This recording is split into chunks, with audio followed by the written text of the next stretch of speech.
Hello and welcome back to the MacGuffin Tapes. I'm your host, Michael.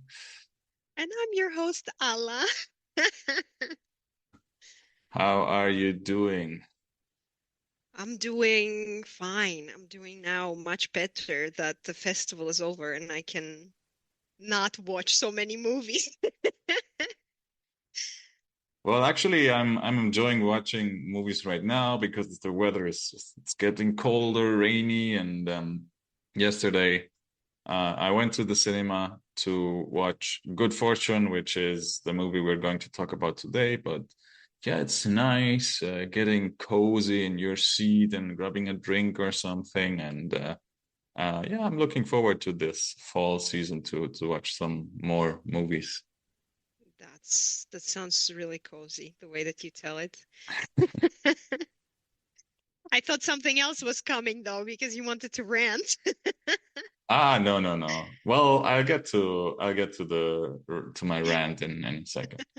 Yeah, but like I said, today we're going to talk about Good Fortune, which is a movie written and directed by Aziz Ansari. He was known for, is it 30? No, 30 Rock? No, what's the series he was in? This comedy Master of series. None, Yeah, that's a bit Master of None, later. and yeah, and you mean the one, the oh my goodness. Yeah, the one with Amy, is it Amy Poehler? Aha, no, that I don't know. Yeah, I think it's that one. That's not Community, Parks and Recs, I think. Oh, Or was it? really? Yeah, I think he was in Yeah, that, if okay. I'm I not don't mistaken. remember. I have never really seen it, but the one that I was thinking of, give me like a minute. Oh, he wasn't in Flight of the Conchords. Now I see it. Human Giant is the one that I was thinking of. It was like a sketch comedy show. Yeah, well, he is the main responsible for this movie, but in the cast we also have Seth Rogen and Keanu Reeves and Kiki Palmer. That's the main cast. Just quickly, how did we come about this movie? We saw the trailer, and the trailer looks actually really cool. It's really fun, and it has Keanu Reeves doing not Tron Wick, which is always attractive, but no, actually Keanu Reeves in a comedy, this is something that is very intriguing, or was at least very intriguing for me. So I thought definitely watching that one. And yeah, here we are. Yeah, yeah, I agree. The trailer is cut together very. It has a quick rhythm to it and some very upbeat music to it, and I think that that's also an attractive seeing Keanu Reeves doing a comedic role, sort of a fish out of the water. You mentioned John Wick, but I was just reading a bit in preparation for the show that his costume is a bit a homage to his Constantine character because he has this long trench coat. I mean, And I was actually I had a few Constantine flashbacks while I was watching Good Fortune. Not because of Keanu Reeves, like not because of his look, but because of like the topic as well, the theme. Plus, he's called Gabriel, who like in Constantine, there's a character named Gabriel as well.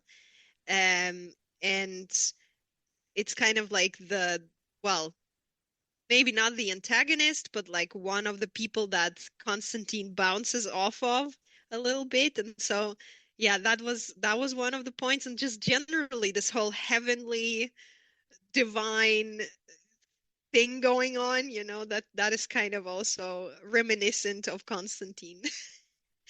I didn't know Yeah, that. I I think it, it I've is. I think I've never. It's again one of those movies that I've seen parts of it when it was shown on TV, but I think I've never seen it in its entirety. So Daria yeah, and I were just talking also about it on Friday, um, because we were talking about the films that we like to rewatch like on a regular basis, and this is one of the films that I really have to rewatch. I have like an actual physical urge to rewatch it about once a year. I don't have a lot about the production of this movie. I think one of the interesting facts is that yeah, Keanu was injured during filming. I think he caught his foot on a rug or something, and then he Oh broke his knee. And then there was like oh a my God. hashtag going around, get well soon, Keanu, or something along those lines. So, Okay. but yeah, he still filmed a lot of it when he was injured. So I think that's why you see him standing a lot. He doesn't move a lot. I think Hmm. that's why. The other thing was that this was filmed during the writers' strike. Yeah, so I don't know what effect it had on the movie, but Well, I mean, it was Aziz Ansari wrote it, I guess. So, I don't know if it was affected at all. no, no. I would guess probably not. Yeah, well, Aziz Ansari wrote it, and then he pitched it to Seth Rogen, who's a good friend of his, and then he got attached. It's filmed in LA. And I think one of the locations, well, it struck me visually is they film at Denny's, which is sort of this diner, and it looked pretty iconic. And I was thinking, yeah, I've probably seen this somewhere else in some movie. I looked it up, at least one movie where they also filmed at this diner is the movie Drive. I don't know if you remember it with Mm, Ryan Gosling and Carey Mulligan, I think. Yeah. So yeah, that's a location that caught my eye. But yeah, that's basically it about the production of this movie. And yeah, so I guess now I wanted to rant a bit about the movie going experience because yesterday I went to the movies to the cinema to watch this movie, and there were a couple of things that annoyed me. wow, a couple of Yeah, things annoyed you. I yeah. am excited to hear that because you're usually the person who is super chill about anything and everything. I mean, generally, I think I've mentioned this on the podcast that I don't romanticize the movie going experience too much. And well, recently I've also come around a bit about this that in the sense that for me, I like to experience it very personal. Like I don't like when I'm getting feedback from Hmm. the audience that sort of well, my thinking is that I want to build my own opinion first before I don't know the noise around me interferes with how I view the movie. But on the other hand, recently I think I was listening to a podcast or something that it's also very the movie going experience is very, very democratic in a sense that yeah, it's you get the different opinions and viewpoints and it's a discussion as well, like what we're doing right now. Hmm. But that being said, yesterday, what annoyed me mostly was the ads before of the movie, like 15 minutes of ads, and then we also had here in Switzerland we have the intermission, which is I don't know around 10 minutes, maybe a bit less. So that's almost 30 minutes on top of the movie, like 90 minutes and 30 minutes on top of that, like a third. And yeah, it's quite a lot. I mean, and it's my critique is that it's how to say this, it's very out of time in a way. Like we live in such a fast-paced world, or we're not used to it anymore. Like if when we watch a movie at home, we don't get the ad breaks and the intermission. I don't mind the intermission if it's a longer movie because then yeah, you can get up and get your popcorn and whatnot. But yeah, maybe for short movies, I get it that it's done so that they can sell like popcorn and stuff, but I don't know how vital that is Hmm. for the business model. And people, when I've been to the movies with other people, they also complain like, "Oh, popcorn is so expensive." So yeah, it's something I was thinking about while watching or before watching the movie, and I don't get it. It doesn't seem zeitgeisty anymore.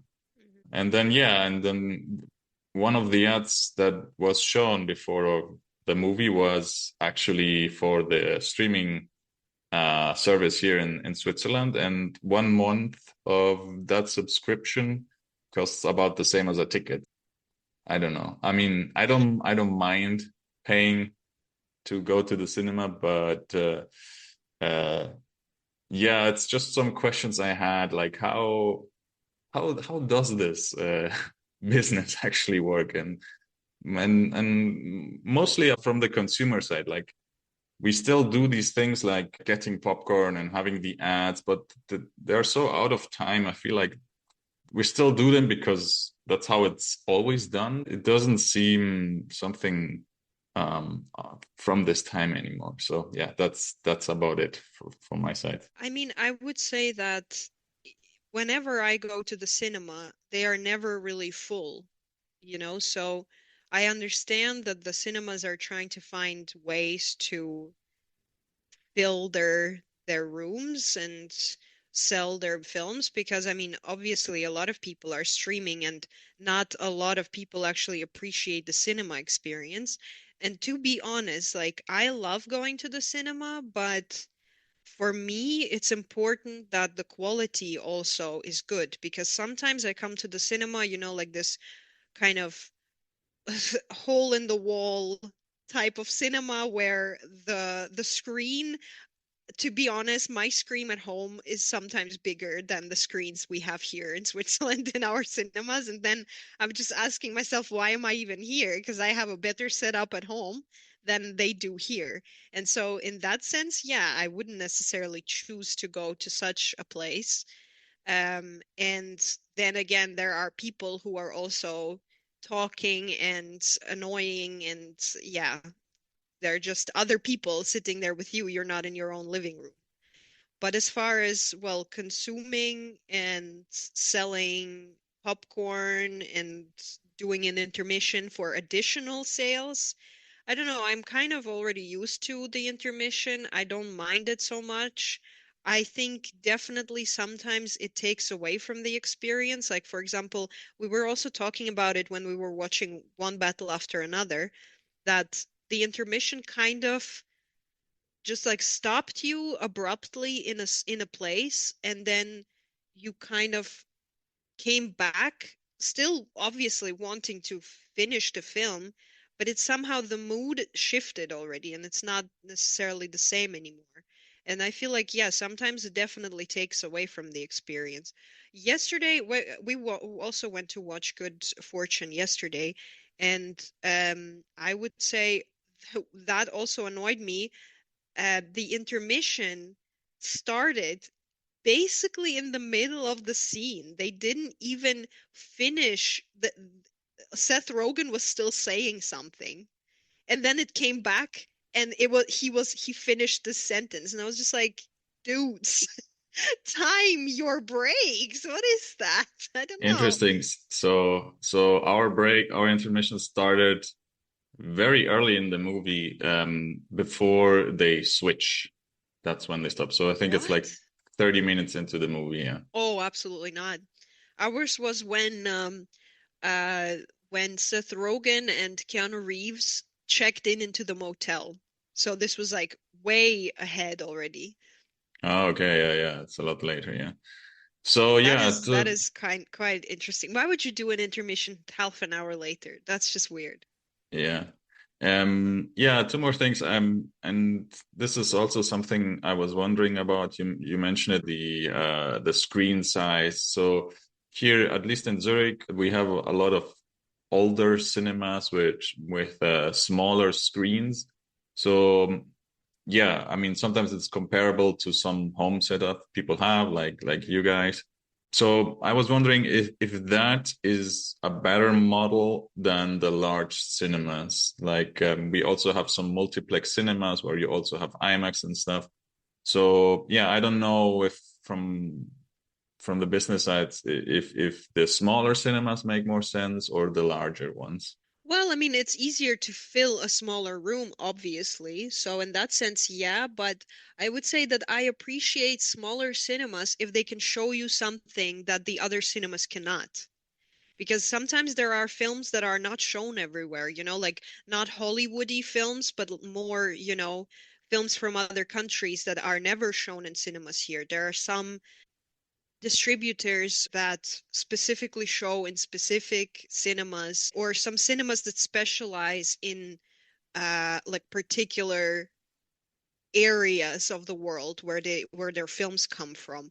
And that I really appreciate, because then you can watch something that you otherwise maybe wouldn't even find on a streaming platform, let alone see in a big cinema. In that sense, yeah, Yeah, that I can see.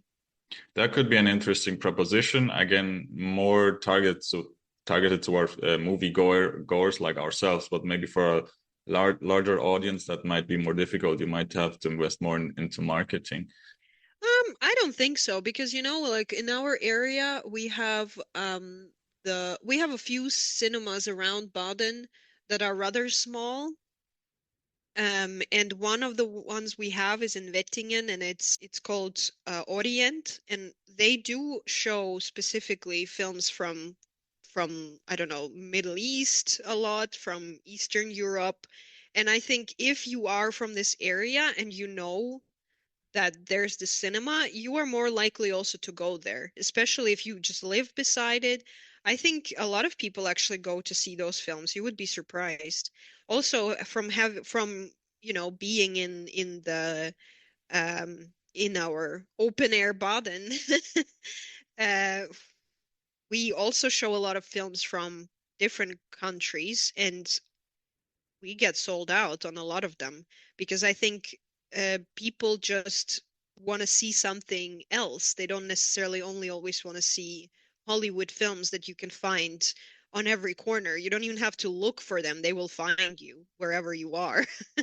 Yeah, actually, I really like it. It sounds really promising what you're proposing here. That yeah, because mainstream movies you catch them in the streamers or somewhere at some point, but maybe some more independent movies or more local movies. I think yeah, that sounds really something that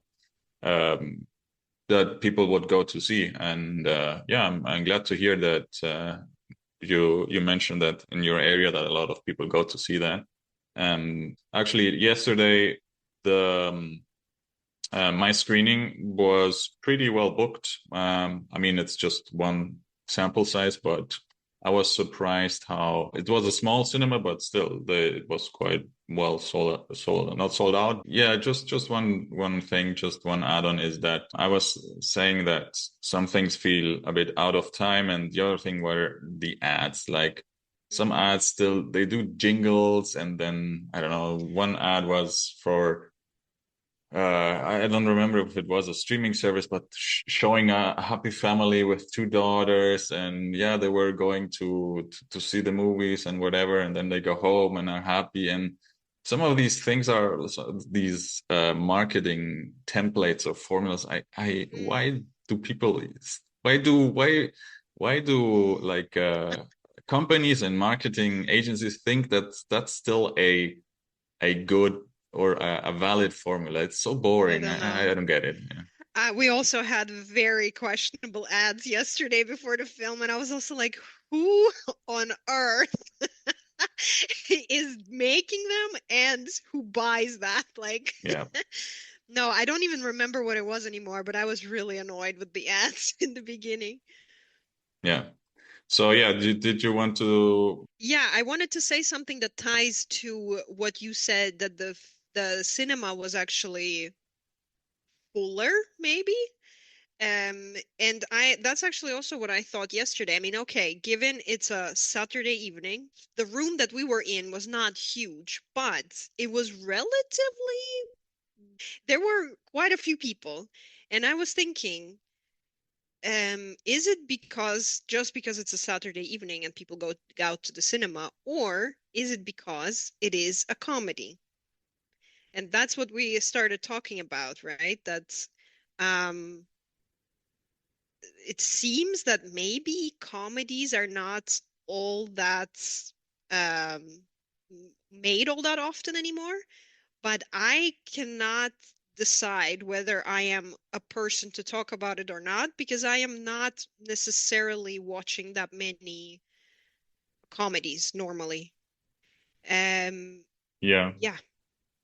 Yeah, I think also the weather might have been a reason. It was raining yesterday, so but yeah, it could be very well be that people are looking forward to seeing comedies. I've seen another sort of comparable mainstream comedy that I saw this year was Naked Gun, the Hmm. sequel, and Yeah. that was yeah, similarly crowded. The cinema was a bit a bigger one. But yeah, I think people want to go to the movies and have a good time and laugh, or horror is another of these. Well, horror is a very beloved genre. I think horror is these last couple of years is doing very well from what I hear from other sources. Horror is it's definitely a topic that is also very popular for all kinds of reasons, right? Not also now it's Halloween and generally in the recent years, I feel like horror was on the rise. Yeah, horror has this thing that it's usually the movies are a bit cheaper to make, and Yeah. then they do quite well at the box office. Hmm. Yeah, we before the show we were talking a bit about comedies, and we watched some other ones, particularly at the Zurich Film Festival. We saw The Last Viking from Denmark, right? Yes. And then we saw Splitsville, an American movie with Dakota Dakota Johnson, sort of, Johnson. yeah, sort of romantic. Yeah, romantic comedy. The Last Viking was a bit more of a, what is it, a dark comedy or Yeah. surreal, maybe? Yeah, it's kind of a mixed bag, right? It's a mix of genres. Yep. There's a huge comedic element to it, so you could say they are probably dark comedies than they are anything else. And I remember there was constant laughter at the screening of that movie. Yeah, I mean, I personally didn't find it as funny, but it goes more in the direction of the humor that I like, sort of dark humor and over the top and very unexpected things happening. And then the Splitsville is, I guess, more on the classical side and romantic comedy. I thought there was a very funny sort of slapstick fight between the two friends in that movie, which I really enjoyed. Yeah, but I think In Splitsville, those you mean? Splitsville, sorry, yeah. Mhm. I think those were more comedies than this movie is, but we'll get to Then that, I think. good fortune. Then Good You Fortune, yes. think so? Wow, controversial. Oh, actually, maybe if we get back a little bit to the festival, the film that I watched without you, the one that was my guest's film, Pillion, was apparently also a comedy, which for me, it was even a romantic comedy, Michael. You might want to check it out. This was also one of those films where I kind of failed to see the comedy because a lot of the times, if it's like a darker comedy or if it deals with a bit more controversial topics, I cannot really laugh at that. Like I see the serious side and I kind of overlook the comedic side because I cannot laugh at like really dark stuff sometimes. Depends, of course. If it's like really over the top and I guess well done, then I can, but it really just also still makes me sad. But I actually really do like the films of the Danish director Andres Thomas Jensen. I really like his other films, and they are also just as dark. Um, Not all of them do I like in the same way or to the same degree, let's say. Yeah, so those three films were definitely in more of the comedy realm, but I still don't think that comedy is my genre, and I don't think I watch a lot of it, or at least not just the comedy in the classical sense, like Happy Gilmore would be. That is also a recent film that came out. I think that is more just strictly a comedy, probably. Or would you not agree? I've seen Happy Gilmore too, and I really enjoyed that movie. Classic Adam Sandler comedy. Yeah, so I wanted to ask you a pre-spoiler discussion. Hmm. What do you think is the genre of this movie? And it might be also a disclaimer to people who haven't seen it yet. I mean, I would say it is a comedy. It is trying to give some kind of a social commentary. Is it successful? I don't know. To me, anyway, a Hollywood film trying to give a social commentary on any social issue, having a budget of millions of dollars, is anyway questionable. So I would say no for me, but I would categorize it as a pure comedy Why is it a comedy? because the tropes that it uses for me classify it as a comedy, and the cast and I don't know, the general mood, let's say. Yeah, I think or at least the trailer portrays it as a comedy because as I said it's cut together very in a sort of quick rhythm, and also it has an upbeat movie, and then it puts Aziz Ansari and Seth Rogen sort of in the front. But I think the trailer has probably what are the funniest movie moments of Yeah. the movie. And you can definitely see that different people edit the trailers together. Um, it's because the editing of the trailer is much better than the editing of the film. I guess now it's when we can give our spoiler alerts because we're going to talk about the movie in detail and at length. Well, at length remains to be seen. I wanted to start with the ending today because we usually go through it chronologically and then we No, forget to. we did Life of Chuck. Oh yeah, but that's the exception, huh? But I wanted to maybe start with the ending today so that we talk about it and discuss it. And yeah, I think for me the parts that I enjoyed more were actually not the social commentary. I would say that the social depiction or the troubles. The ending I think is quite important in this movie because it's set up in a way that you're looking forward to the resolution. Or I was thinking the whole time, okay, how are they going um to fix the switch, or what's going to be the learning that Arj's character has so that he decides to go back to his old life, his life as a what would you call it, like a not a poor guy but like a working class sort of person. Mhm, mhm. What would you say is the learning of the movie, or like the message of the movie? I mean, what is the message of the movie or what was supposed to be the message of the movie? I Or would say, yeah, go ahead. no, what does Arch learn by the end of the movie? That's more like what I want to get at. That Like what's his life is worth living is supposed to be his curve, right? Is his arc of the character. And um I mean, I don't know.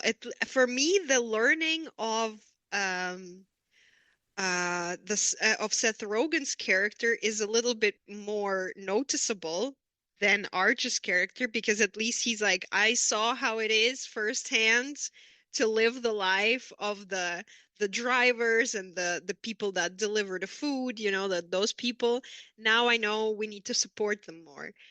And he has the power to do it, kind of, and Yeah, yeah, I would the push other back. characters, I don't know. Also, I will say the love interest in the film is also somehow not really used to the full potential. Like this whole union thing that she has is more of a, I don't know, a side note somehow. It's like it's used, but it's not used to the fullest, and it's somehow not fully developed into anything. Okay, I think this will be a great show because I think I am of the opposite opinion, or I viewed it from the other side. So for me, actually, Jeff's what's it called? Like Jeff's arc at the end, I didn't find it that interesting because I think that's something that we've seen, like the rich guy Mm. learning from yeah, I didn't say interesting. I said it's more like noticeable. noticeable. You can But notice that there is an arc, but like the yeah. arc that Arch has is more like, yeah, okay. It was like as if it's meant, it ended as it's meant to end, but why you are not entirely convinced why he still did that. Maybe so. Maybe the argument isn't as strong. That what I agree with. Like from Arj's perspective, like is that like a real learning from his side? But I feel like Jeff, his arc or what didn't convince me at all is his final speech that he gives to his board members, where he basically says, oh yeah, we have to pay our workers more than the people Mm, working for this delivery service, and we're going to stop AI hmm and basically that's it. And that's Yeah. very visual thinking, and I don't know, And doesn't seem also, very it's just again, realistic. that's what I'm saying about the a Hollywood point, Hollywood film making this point is just like so ironic because it's like Yeah, we need to pay these people more so because we are getting rich off their backs, off their work, and if they decide to one day not do it, we will be screwed and we will not get any more money. And it's just like, first of all, I don't, it doesn't make sense for me to watch a Hollywood movie about this because it doesn't compute. This film has a budget of $30 million and it is talking about poor delivery drivers. I mean, come on. yeah. That maybe what resonated a bit more with me is the argument that um okay, we have to make some changes because if people unionize and complain or uh, yeah, critique us, then that's not for good for our company. So in that regard, like if your reputation also has its value, and if that gets damaged, then yeah, that's not good for the business. But the argument, okay, we are instead of using robots, we are going to use people, and we're going to pay them more. That's like not really realistic, or there's nothing behind it. It's just okay, here's our Yeah. typical speech for the people, let's say, hmm and yeah, that's falls flat, like you said. It's very Yeah. shallow. That's my But point. That's why I said the arc is noticeable in the sense that you can see that th through this speech he like learned something. Believable? Absolutely not. yeah, Interesting? Also not. But to be honest, none of this, intent of the film is interesting or believable or hits for me in any way. Whether it be for Arch, for Jeff, or for the angel, for Gabriel. yeah. So that yeah, that speech, I think that probably needed a rewrite or something because it reads to me like a typical Oscar hmm speech, like what actors say at the end of when they get their awards. And I'm not saying that this movie has to give a solution to the problems, but maybe the issue is that it sets itself up to deliver some kind of message. And at least the Jeff message, I think it's not really worth it. But maybe where I would have to give credit to the movie, and I couldn't confirm this, but I have the feeling that some of the supporting cast or extras in this movie, for example, there's a scene where Keanu is doing well, he's a dishwasher at this restaurant, and at some point he's sitting out in the parking lot, and then I don't know if it's Felipe, but I think it's another character who comes up to him and talks to him about his issues or Oh no, why it's Felipe. that was Felipe, huh? Yeah, yeah. But yeah, so I have the impression that this guy is not a real act hmm or not an Not actor, an actor, and not that a professional. and yeah, and maybe this is someone from the LA area who they saw who was struggling, and then they gave this person a job. I Hmm. could tell a bit from how he delivered his lines that it sounded very, I don't know, it Learned. sorry? Learned. Yeah, exactly. So that he memorized them and he didn't have a rhythm to it if you Hmm. compare him to Keanu Reeves. So I have the impression that they might have employed some people from the area who are in those situations, like working these kind of jobs like dishwasher or on the street or but I couldn't confirm this, so take it with a grain of salt. For me, the ending that I liked or the message that I liked was the exchange between Arch and Gabriel when they're sitting on the bench and they're discussing. Well, I think it's Gabriel who sort of starts saying, "Okay, I failed you," and yeah, because it's Gabriel who is like almost like crying. I don't think we see tears. And then Arch comes up to him and asks, "Yeah, well, what's up?" And then he's like, "Well, I failed you. I don't really remember the whole speech. How would you sum it up? Do you remember it?" Not really, but yeah, he says that. Well, he first talks to Martha, right? And Martha kind of gives him the idea that sometimes a lost soul doesn't need an angel, it needs another human. And I guess Yeah. that by that she wanted to actually that kind of led into the point of Arch and his love interest coming together, and that's kind of what was supposed to happen had Gabriel not interfered. But I think Gabriel took it a little more like in the sense of he can talk to him as from his human experience and relate to him from the human experience that he's had for like a week. But yeah, he then says that he's a bad angel. He didn't do his job properly and he failed him and Jeff and everybody else. And um, then they start talking about chicken nuggets. I don't know. Yeah, but thank God you remembered the line that Martha said that, Hmm. but because I think that's the nice part or the um, cute part of the movie that you need other people to relate to and have a friend and that you can laugh about some situations. And Gabriel going through this whole process and failing is actually what I think ends up helping Arch that to see that he's struggling too and makes Gabriel very relatable. So I liked that part, that ending. Is it sort of a solution to this conflict? Probably not, but that's something we can all relate to. And I Yeah. think maybe the message of that little scene is that, uh, yeah, that we need to community and Lift each other up. Yeah. lift each other up, help each other out.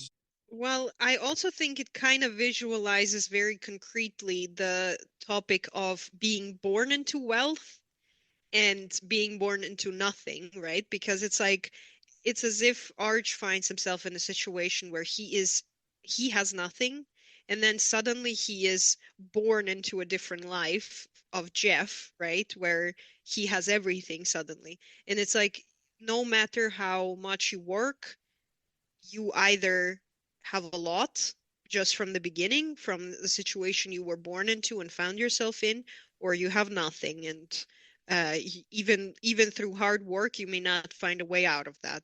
I'm not saying it's a good like illustration of that, or like it's a perfect illustration, but it definitely shows that in this kind of allegorical way.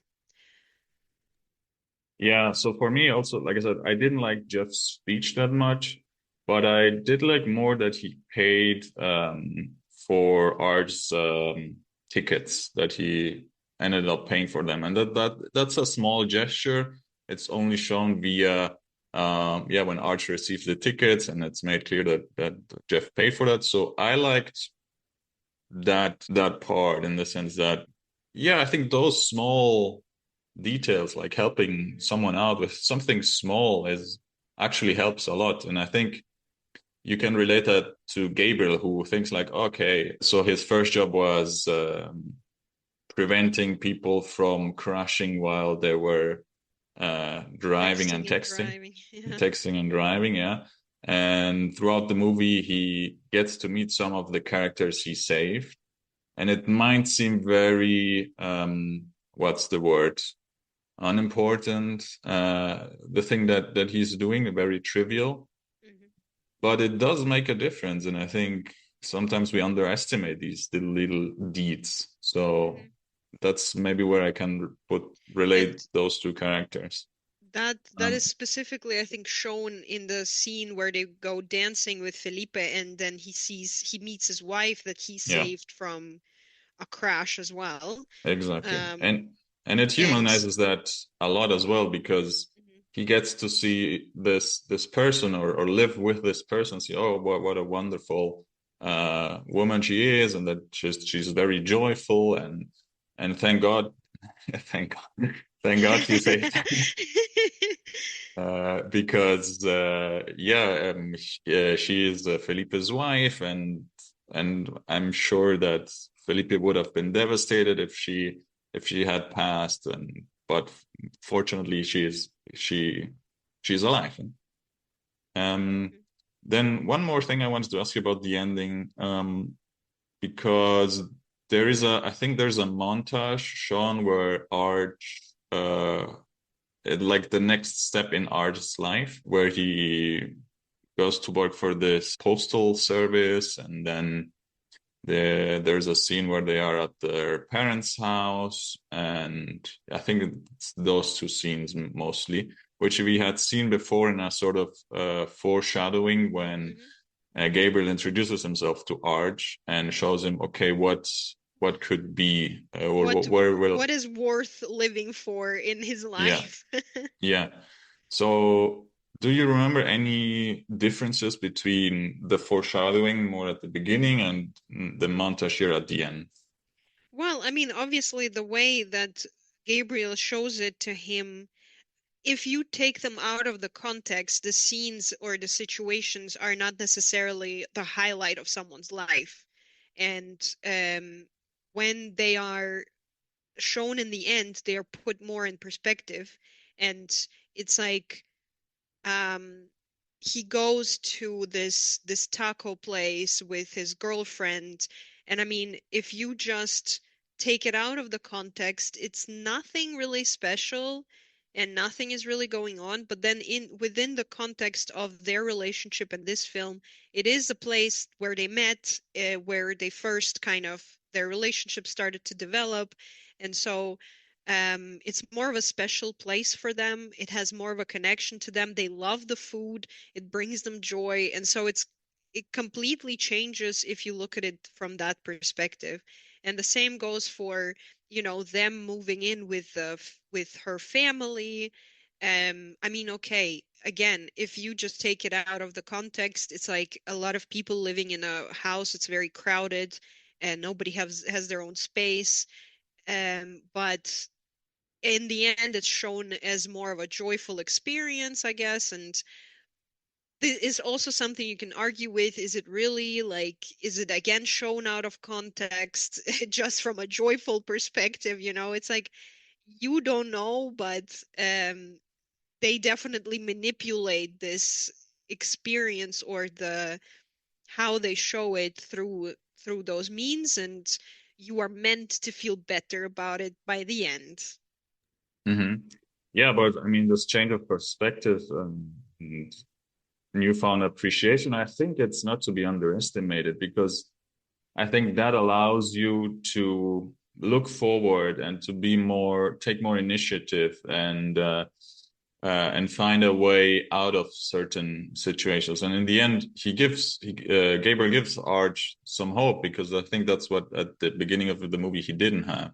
I also like that you pointed out yeah, the switch in perspective about the taco place Hmm. because it also now connects him to Gabriel and at the scene at the bench. I think what I also really I was moved by is the relationship that Gabriel and Arch have by the end, that they are friends, and I think you can guess that they are fond of it. I mean, Aziz Ansari and Keanu Reeves are fond of each other in real life, and I think that that shines through. Well, I mean, also, I think the most powerful of the scenes from this kind of roll of scenes that they had is supposed to be the scene with the pee bottle, because that we saw the beginning of like a bigger experience. In the beginning, Gabriel only showed the scene with the pee bottle and nothing else, so we don't know what's going on. But in the end, we see that, okay, that was basically the straw that broke the camel's back. And after that, he kind of was like, I'm out. I'm not going to work in such conditions. And that kind of started a chain reaction of other workers doing the same. And I guess the company was not doing well after that. And that kind of tied together to the speech that Jeff gave. And so it kind of does tie together and make sense from the reel of these scenes. This was probably supposed to make the biggest point. And it also ties together with the point that keep forgetting the name of the love interest. I'm sorry. Oh, I Um, forgot her name too. Well, it's Kiki Palmer. Elena. Her point that she would rather be um, you know, down below with the people, rather than up top with the 1%, not knowing how the rest of the world lives and cannot relate to any of that. And she was giving the point that her life is worth living, even if she has to struggle, but the struggle is ultimately what leads to the better life, and maybe she will find a way. And so I guess that's what eventually is the driving force for Arj to switch back into his own life, right? Yeah. Two more things I wanted to point out. I really enjoyed that. I think it's the last shot that we only see the taco being lifted up, the taco that Arch Hmm. leaves behind for Gabriel, that we don't get to see Gabriel now reinstated as an angel. So I like that little touch because it also reinforces this idea a bit that when they switch back again, so I think they start a bit more back in time before. Hmm. So this is when Arch's car is being towed Hmm. and Jeff is doing this sort of meditation or something. Hmm. This, yeah, Ayahuasca. yeah. Yeah. So I think that leaves the impression that it might have been just a dream or something. It's Hmm. a bit left up in the air if it happened or not. But I think that we are not shown that it's just the taco being lifted out and it's not Gabriel appearing. Hmm. And then the other thing, the other scene, which I think is really important, is when Arch calls his dad. Hmm. Because two things. First, that I think we had one phone call before that, or more towards the beginning of the movie, where his dad is sort of telling, "Yeah, your cousin is, I don't know, at Microsoft," and it sounds, what's the word for it? Well, it puts Arch down because Hmm. he's feeling that he is compared to his cousin. And that's something I think also very relatable. And I think it also makes sense. Like in Indian families or maybe Asian families, I can see that sort of conversation happening where, yeah, that a father would share that, but it's not his intention to put his son down. But I mean, I think in a lot of families it would be. yeah, but I mean, it's put into perspective on the second phone Hmm. call that well, I think this scene is so important because Arch musters the courage to tell us, or well, actually, I'm not doing so well, and I've had that many times that I'm not doing good, and I just ignore my feelings or sharing it because, yeah, it's sometimes it's hard just to admit that okay, I'm not doing so well, and I don't know where this is going, and it's a difficult talk to have, and you don't want to give your beloved one's bad news. But then what's also really uplifting is that his dad, oh, that tells Arch, oh, actually, um, I'm here if you need me or something along those lines, and you'll get there. And actually, your cousin is actually not doing so well. So it's actually completely fine that his dad is not disappointed in him. He's actually helping him. And from Hmm. my experience, that's actually what ends up happening a lot of the times as well when you open up to people and admit, okay, I'm struggling, that Hmm. they want to help you. Hmm. I like that scene a lot. So now I wanted to move to the beginning of the movie Okay. because well, I think these opening shots are maybe the most well thought out moments of the movie, also from like how they are shot. So I like the shot of Keanu Reeves standing above like LA, and then that's combined with the sort of choir music. I think makes a lot of sense. But also, I think immediately after that, we get some establishing shots of LA showing like sort of the slums or the people camping out in tents, and yeah, this like milieu of um, working class people or and people that aren't doing so well. So it's very few shots and scenes, but I think they do a very good job of establishing the starting point of this movie. You don't think so? I From your face. mean, no, it's not that I don't think so. I'm kind of just thinking about the film overall now, and I'm just thinking it is a bit of a lost opportunity as far as I'm concerned, this whole film. In Because what I don't sense? know, as much as it's not bad. It's not it can be enjoyed, I think. It is not a bad experience to watch this film, but I just think it really doesn't do the job that is set out to do, I feel like. Yeah, so again, this is where the expectations maybe come in. And what I mentioned at the beginning is the trailer sells you this as a comedy, but and I was sort of expecting, okay, when am I going to laugh? And there were very few moments. But for me, that's what as the movie went on, what I really enjoyed is that much of the beginning is showing Arch's routine and how he is delivering stuff, and how unfair some Mhm. situations are, like waiting in line, and then he's being paid to wait in line, and yeah, the reviews, the bad reviews some people give him. So I think that's something you can really relate to, and the movie surprised me in the sense that it shows a lot of empathy Mhm. towards this situation. Also, like sleeping in the car, and yeah, I think I watched two interviews with Aziz Ansari in preparation for this, and he mentioned that he went around some of these places and talked to some of the people, and that comes to show for me in this part of the movie. Mhm. So for me, I really enjoyed and was taking along this ride of his struggle, and I could really see his struggle. The struggle, yeah. I mean, I think it is shown well, and you, as a person who has absolutely nothing to do with that world, it is kind of compelling to see, and you, I guess, get a picture of the experience. But just still, the point by the end, I don't know. I feel like also the film in general has a lot of pacing issues because the way, like at some point, it gets kind of old. This whole back and forth with the roles and who is doing what and who is struggling how. I don't know. It's not, the editing is also very questionable for Do you me have like a particular scene in mind with the what?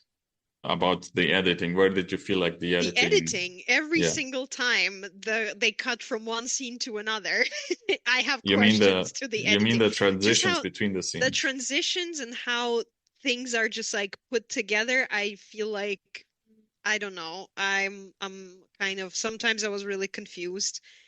I can't think of like a specific example, but I feel like every time they switched from one scene to another scene, I found it a bit strange. Yeah.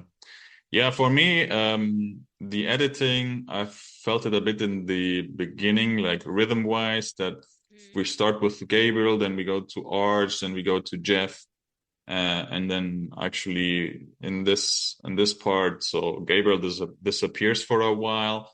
So I think, yeah, maybe this was a bit too long, or maybe this could have been smoothed out somehow.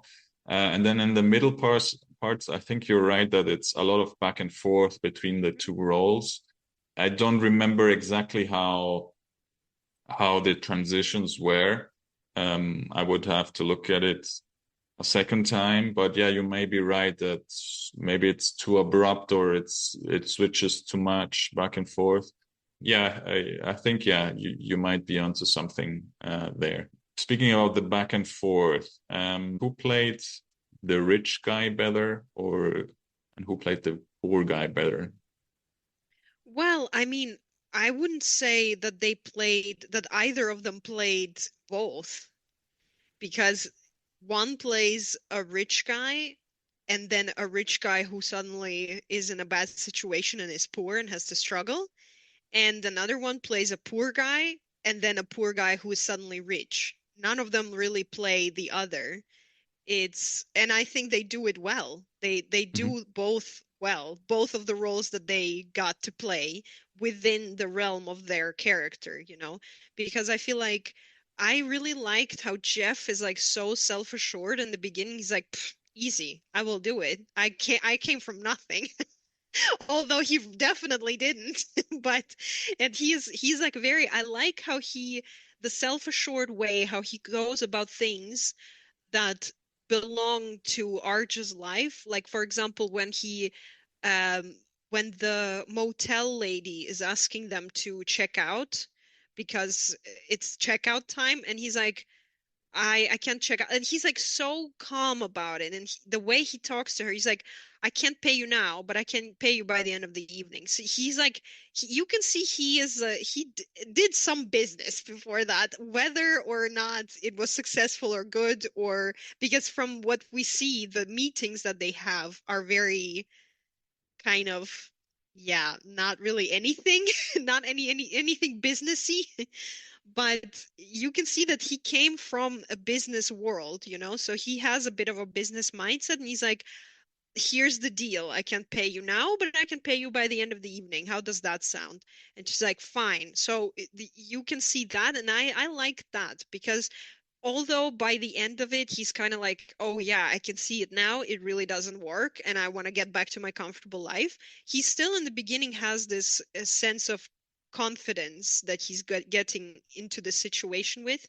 And Arch, I mean, again, he had nothing and then now suddenly he has everything, and he feels that, oh, there's the something in the swimming pool is broken and it costs 30,000 to replace.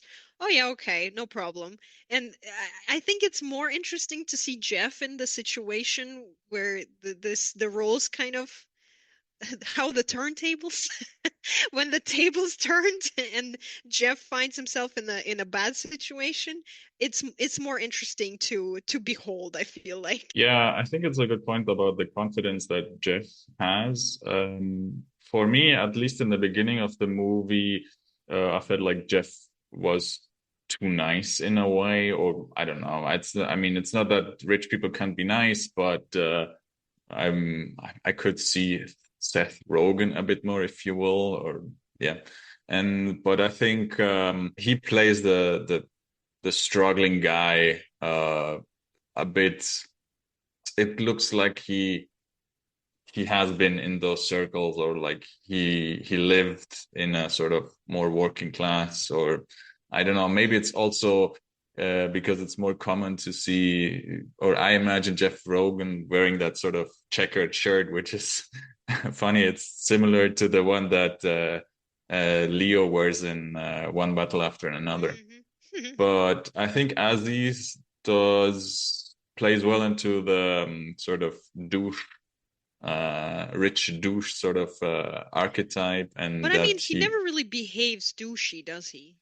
not super much, but he gets a bit arrogant in the sense that I think you mentioned the one scene where he has to pay for this pool repair and says, "Oh yeah, no problem," and then Hmm. I think it starts to escalate in some situations, and I think for me the pivotal scene is when he sort of loses his empathy is he has this speech with Elena. They talk about going to Paris, and the way that he phrases it somehow makes her feel that her struggles or what she is fighting for is not important. And that's when she decides to leave. Yeah, but I mean, already in the beginning, he was not convinced with this cause, right? She asked him if he Yeah. wanted to join the union, and he was like, no, it's okay. So he was never really that type of guy. I don't think he lost any of it. It's just he was never convinced to begin with. Because Yeah. initially, I think that's the mindset that he comes into this rich role with, is that now he can have it for himself, and it's not about also lifting other people up. I mean, of course, in a way he then starts to do it by bringing Elena into his life, by bringing his friend from the gym that is at his birthday party, uh I guess that's where he finds himself in a crisis, right? Because he is this rich person, but he doesn't feel belonging to this world because that's not him, right? And that's what the I guess what the moment is where he starts to realize that he maybe wants to switch back because he doesn't feel the belonging. Um, I I'm not entirely sold on this, but yeah, I think that's what the movie is trying to do. Yeah, no, I agree. From a script perspective, it's always shown that he has compassion and he helps people out from his sort of, let's say, previous life. He also mentions that he bought his dad a house or something, and Mm, so he helps the people out that he knew previously. mhm, Maybe more what I meant is from how Aziz plays the character, mhm, that he sounds and looks a bit more douchey, like when he's opening champagne and sort of his tone of voice and that thing. So that I think he does a good job because yeah, we can see a bit of a transformation. mhm. Um, Well, I mean, but to be fair, also, Jeff, he is not, um, he knows that he will be able to switch back soon. It's like he yeah, has the promise of switching back to his life. So I can see that he wouldn't be entirely devastated or desperate. Um, and okay, when Arj is in a coma, that is a bit more of a situation where maybe you would expect the character to be a little more on edge about his position. But again, he shows his kind of entrepreneurial side where he's like, I Googled it, and an average coma lasts 2 weeks, so it should be fine in 2 weeks' time. But yeah, I don't know if he would be so chill in this situation. But I also just feel, again, you would need more time to establish that. And that is, first of all, the time, additional running time for the film. And is second of all, additional like baggage that the movie comes with. And I just feel like this movie is already not delivering on a lot of things that it wanted to. And if it also needed that, I feel like it's okay to do without it. maybe two words on Elena, Kiki Palmer's characters. I feel like you said that she is not fully utilized as a romantic interest. Uh, and I think, yeah, I agree with that. For me, I read more into her character. I think why her character is important is because she is sort of the counterpoint to Arch when he, like I said, when he starts to sort of getting used to this rich lives, and she puts like a stop on his attitude about or this past path that he is going down. So uh, yeah, Kiki Ballmer always portrays it very say like endearing, or she's very lovable, but at the same time, yeah, you mentioned that she's also strong-minded about what she wants to achieve with this union, and that she would like to prefer to live this life than, how did you put it, live down With the people. with the people, I don't yeah. remember exactly how she put it, but yeah, that Yeah. was the point. So for me, that's why she's important, yeah, and not so much as a love interest, and I think that's not really the focus of her Yeah, character in but this I film. didn't really mean developed as a love interest in that sense. I meant more developed as a character and as a point of view, let's say. I Yeah, don't yeah, think that's that it true. was fully brought to its potential. No, that's true. She's not so much a character than maybe just to represent like the Yeah. counter argument to Arch. Um, yeah, I think I have two more things that I wanted to touch on. So the comedy. I think most of the comedy or where people laughed at my cinema was situations where Gabriel is like a fish out of the water. Yeah. For me, those were like sort of crowd pleasing moments, a bit too engineered.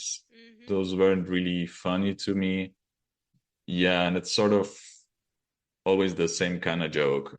I agree. I don't know. I feel like, I mean, it is fun to see Keanu Reeves in this role, and I can't really say if he did a good job. I mean, he is awkward and weird, but I couldn't really tell if that's Keanu Reeves being weird as a comedian or Yeah, if it's the character. Like, I could not get it out of my head. exactly. So, well, from what I heard, or people talking about Keanu Reeves, that he's a bit wooden as an Hmm. actor, Hmm. and maybe that's the case here. I would like to think that he lean into his sort of what's his way? The way he delivers his lines is a bit very Hmm. how would you put it? Yeah, Uh, very. straight, no, not straight, but a bit mechanical, Yeah, maybe. mechanical is a good word. Yeah. So I think he played into that a bit, but so I enjoyed him, like I said, the more human moments because again, that's also what you hear a lot about Keanu Reeves being a very nice person and yeah, and for example, the scene at the bench that really shows through. I also really enjoyed the dance scene. That I think was really fun seeing Keanu Reeves dance, and I think he did a good job. And when he gets to see this people that he saved, so I think there he shows some more emotion than he would in some other scenes. Yeah, I think also when you see the trailer and you see Gabriel in the beginning, and then suddenly you see him as this disillusioned and cynical ex-angel, that is just not used again, not used as well as it could have been because it looks so interesting in the trailer, but then in the film is just so bland that it's goes by unnoticed almost. And I mean, okay, when he's smoking by this barbecue restaurant, Korean barbecue restaurant that he works at, right? I think it could have been so much funnier if only you invested a little more into this, like becoming a cynic and becoming disillusioned with this human life. And it's just not done at all, I think. And somehow it is again a lost opportunity. yeah, I agree. I don't know how I would have done it better, but maybe in this scene that you mentioned where he's leaning against the wall and smoking, I think there's a cut just after that, if I'm not mistaken. So I guess here the editing worked just to show that transition. And also, if you watch closely at the beginning of the movie, Gabriel has a black beard, and then at this point, when he starts working as a dishwasher, he has some gray in his beard. So I didn't showing actually that, pay attention to that. yeah, showing that yeah, that he's, I don't know, struggling or that he's becoming mortal. Yeah, but yeah, I don't know how I would have done it, but I agree that this has a lot of potential. So yeah, the comedy, I would say, I don't know if it's I have never seen Master of None. I hear it's a good show, but it's probably not at all the same as this film. It probably has a different type of comedy as far as I have heard. So I don't know if I think the comedy of this film is relying a bit too much on some elements that just are not as funny as they thought they will be, including some stuff with Keanu Reeves where the way he delivers certain lines or the way he, I don't know, repeats chicken nuggies or something. I don't know. It's like it is maybe funny for one time, but or maybe twice, but you don't have to do it every single time for the rest of the film that Keanu Reeves is on screen. I don't know. It's like a lot of things that they would work fine, but it would be better to have something else as well, and it just didn't have it. Yeah, what I forgot to mention actually is that Aziz said that he started writing this movie not as a comedy. So maybe that explains why I guess the comedy was added in a later Hmm. version of the script or once Seth starts to getting involved. Yeah. But yeah, like I said, for me, it's a bit missold by the trailer that it's sold as a comedy, but for me, it's not a comedy. And actually, the non-comedic parts are the ones that I enjoyed the most. And like I said, I think it's really empathetic and shows maybe the struggle of a certain type of society that I feel like I don't see a lot in movies, or at least in Hollywood movies. Um, yeah, so I think the solution or the message of the movie isn't maybe as revelatory or yeah, it doesn't stick too much. It has a nice human component to it or thing that we can relate to each other, like that we help each other out. I also don't have a great solution to this problem, and I think it touches upon many aspects of society. Like I mentioned this at the beginning a bit, what the problem is a bit also with these working class people is that they're doing some jobs which I feel like has a lot of routine involved and generally like these people or at least Arch's character at the beginning is going through the motions and repeating a lot of the same tasks and yeah, I think that that type of work is not or the way how you were working, that's not feasible anymore in my view. That I think there are so many developments happening that you need to adapt more.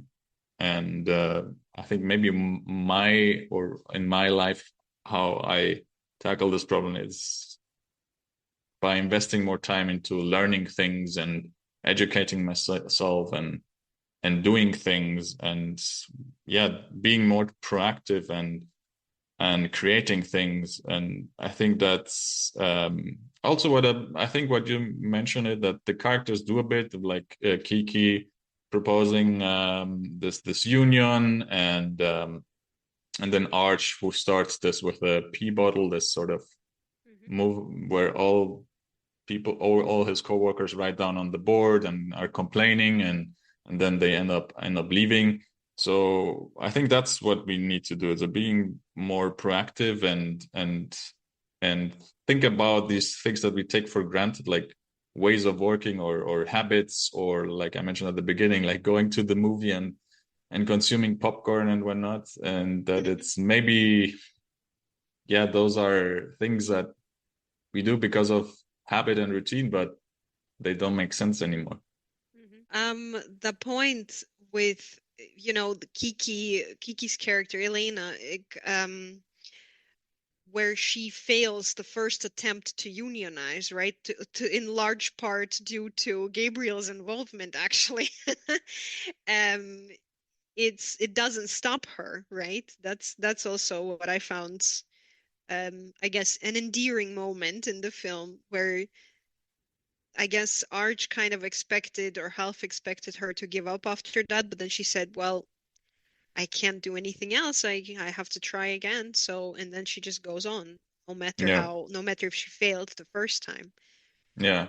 So yeah, I think that's one of the other values that is a bit highlighted is the persistence. And I think, yeah, persistence is important, but also being smart about it, like tackling it from a different angle. You can just always do the same thing. Well, I guess we both we didn't fully enjoy this movie, or I liked some parts of it.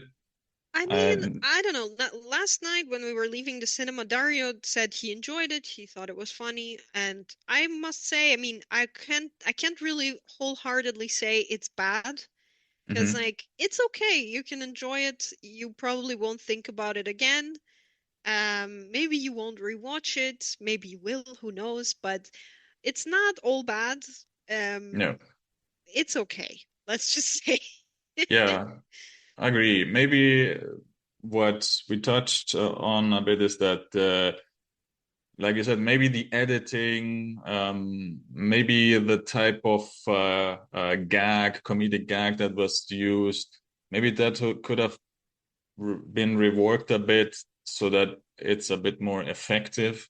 But yeah, it's hard to say what the issue is, or how to improve that. Maybe what I would have done, for example, with Jeff's speech, maybe I would have just cut that because that doesn't really add anything to the movie. But yeah, like I said, an okay movie. Yeah. Well, then I think that's all for this show.